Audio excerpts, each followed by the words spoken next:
سلام بینندگان عزیز، امروز دوشنبه 21 اکتبر است. ساعت به وقت شهر پراگ رسیده. حالا فرصت اعلان سرخطی موضوعهای برنامه خبری امروز فرا رسید. تفصیلات این و گزارش‌های دیگر را در برنامه اخبار آزادی ساعت رسا 1 در پخش مستقیم و هم ثبت آن را در صحیفه آزادی ویدیو در شبکه اجتماعی یوتیوب می توانید تماشا کنید.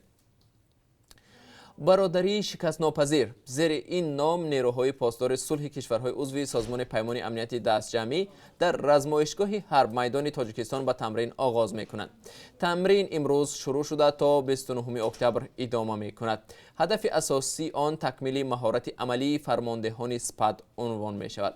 مسکو بر رزمایش بیش از 2000 نفر و زیاد از 600 تکنیک و اسلحه فرستاده است. سازمان پیمان امنیتی دستجمعی که زیر نظارت روسیه عمل می‌کند یک تشکیلات نظامی و سیاسی بوده. با عضویت آن ارمنستان، بلاروس، قزاقستان، قرقیزستان، روسیه و هم تاجیکستان شامل هستند.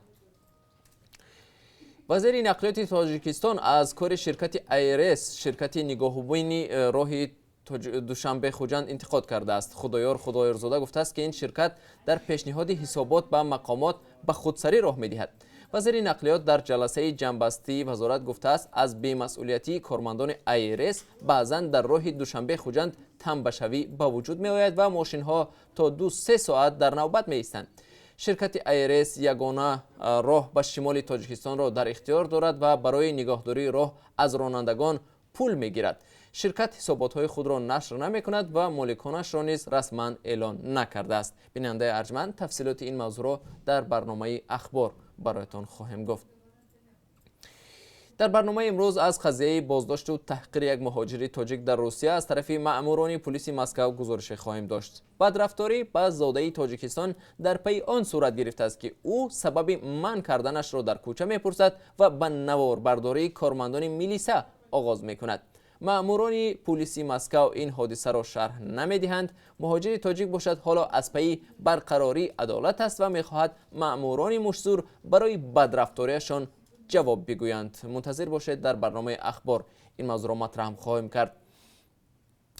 فرمان برکناری 36 کارمند ریاست منطقوی گمرک در ترسونزاده باعث به نگرانی برخی از آنها شده است. در یک سند رسمی کمیسی اتستاسیونی دلیل برکناری کارمندان ناموافقتی آنها با وظیفه های اشغال کردهشان گفته می شود. 8 کارمند با ارسال یک مراجعتنامه به دستگاه رئیس جمهور خواستند که با آنها امکان داده شود که تا از سر نو سنجش سپارند و اثبات کنند که با منصب‌های اشغال نمودهشان موافق می باشند. ضمناً این اتستاسیا با اشتراک نمایندگان نهادهای گوناگون از جمله دستگاه اجرایی پرزیدنت، آژانس مبارزه با فساد، خدمات گمرک و آژانس خدمت دولتی صورت گرفته است. چون و چرا این موضوع را در برنامه خبری پیشنهاد شما خواهیم کرد.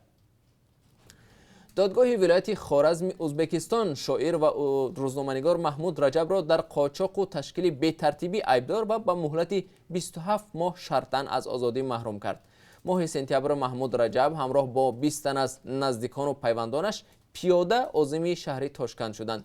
آنها می‌خواستند از بی‌انتظامی و بی‌قانونی که در ولایت خوارزم حکم فرماست به وزیر کارهای داخلی ازبکستان خبر رسانند، اما پلیس آنها را بعد طی کردن 50 کیلومتر راه بازداشت کرد. مقامات ازبکستان محمود رجب را در تلاش غیرقانونی وارد کردن کتاب‌های رهبر مخالفان محمد صالح عیبدار می‌کردند و با او از 5 تا 10 سال زندان تهدید می‌کرد. بیننده ارجمند، ما هر لحظه خبر و حادثه های تاجیکستان و جهان را پیگیری میکنیم و اگر در این فاصله وقت حادثه دیگری رخ داد حتما شما را در برنامه اخبار با آن آشنا میسازیم. تا کمتر از 3 ساعت دیگر ما را در پخش زنده در صحیفه آزادی ویدیو در شبکه اجتماعی یوتیوب و هم صحیفه های رادیو آزادی در فیسبوک همراهی کنید.